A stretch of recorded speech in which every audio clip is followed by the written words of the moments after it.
In a seminary context, we get to hear a lot of sermons. Sermons certainly from students training to be in the ministry. I hear a lot of sermons at churches that I attend and travel to. And it's a wonderful experience to listen to all these sermons, and no doubt you yourself have probably heard sermons all over the country in your home church and beyond. And when I listen to sermons, I realize that sermons are trying to accomplish many things, and many of these things are good things. A lot of sermons are trying to inform, others are trying to educate, some are trying to clarify, others are trying to comfort and encourage, and there's all kinds of things that sermons do out there. But being in the seminary environment for so many years, I have noticed what I think is missing from so many sermons today. And I think it's particularly troubling given the cultural moment that we're in. And that is missing in a lot of sermons today is this art of persuasion. Very few sermons I hear today actually are trying to convince the listener of the truth of what's being said. Very few are trying to make a case that what's being said makes sense, or it's the best way to think about the world around them, or it's the best course of action for how to behave or act. In other words, I hear a lot of pastors proclaim, a lot of pastors announce, a lot of pastors tell, but I see a lot fewer of them persuading. And I think there's a number of reasons for that in our world today. It's unfortunate because I think the Bible is filled with persuasion.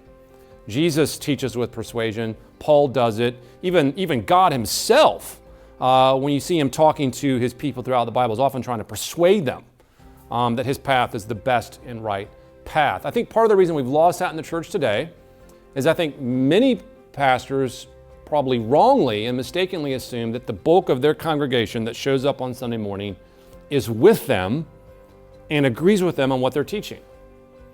And I think maybe 50 years ago, or even another couple generations ago, maybe that would have been the case, that in your local church, the vast majority of people hearing your sermon would have thought, yep, I'm with you and we're all on the same page. I don't need to be persuaded. But today that's not the case. Even in evangelical churches, even in Reformed churches, even in churches where the person is committed to being a faithful member, I think we've underestimated the number of people who hear a sermon and think, I don't know if I agree. I don't know if that's true. I don't know if I believe that. And because we don't realize that's happening, we don't feel like we have to persuade people. We just simply tell people. We're not making the case for Christianity like we ought. The other reason I think it happens in the church, unfortunately, is because I think a lot of pastors perhaps are just not engaged with the questions that people are asking in their lives. They're rightly, I think, in the theological sphere. They're reading theological books. They're reading doctrinal treatises, and all those are important things. But I think some pastors are disconnected from what the critiques of the world are. They're disconnected from what the world is saying about the Christian faith.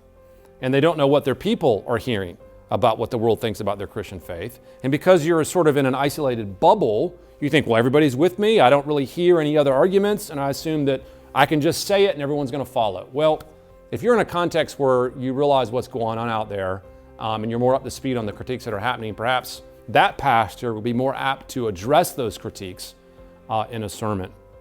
So here's my advice, if you are a pastor or even if you know a pastor, is that we need to recover that art of persuasion in our preaching today. We need to try to convince whoever's listening that the path of Christ is more wonderful, more true, makes more sense of the world than any other path, and to go out of our way to make that persuasive case. And even for the people who already agree, what you'll discover is that they actually are encouraged by it. Even if they already agree, they need to hear again why it makes sense to be a Christian in a world where so many people say it doesn't make sense. And I think if we try that art of persuasion, I think we're going to find a lot more fruit as we live today in a postmodern world.